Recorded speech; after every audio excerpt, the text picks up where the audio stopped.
If you wonder why did what they did, why everything that happened since October 7th should tell you why. Because the Zionists, now I won't say the Jews, and I won't even say the Israelis, but the Zionists are a fanatic, psychopathic, sadistic, racist, bloodthirsty, unholy monster. And the Armageddon cult of the right-wing Christian Zionists are just the same. And it's a disgrace upon humanity for them to not be confronted and resisted. It's Western supremacy, colonialist, imperialist supremacy that's being confronted. That's what's being confronted in Gaza. It's Western colonialist imperialist supremacy that's committing genocide in Gaza right now. Everyone in the world is against you. Everyone in the global south. Gaza is a microcosm of centuries of anti-colonialist struggle. The entire global south, the BRICS nations, all called for a ceasefire. The whole global south is undertaking frantic diplomacy, trying to bring peace and an end to the carnage in Gaza. And who's against that? The West, as always. America tells everyone, don't escalate. Meanwhile, they're sending warships and they're sending special forces to Israel. They say don't escalate while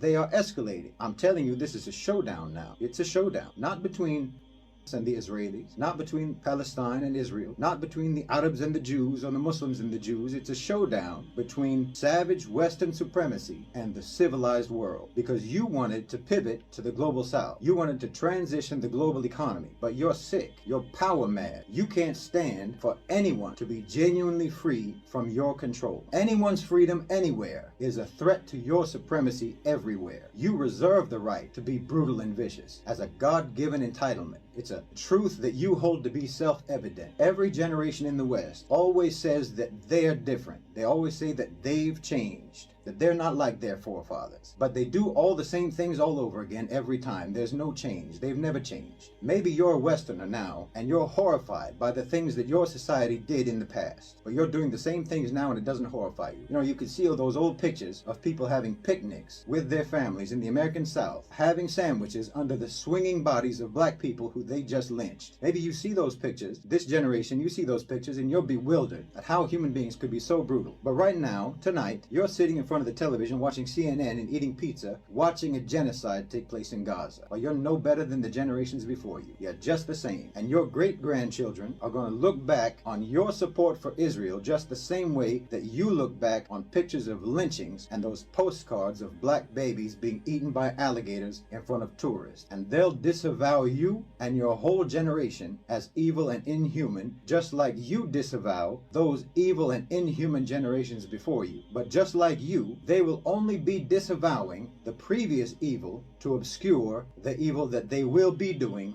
in their generation, because you never change. But by that time, inshallah bi'idhnillah, your great-grandchildren's generation won't have any power.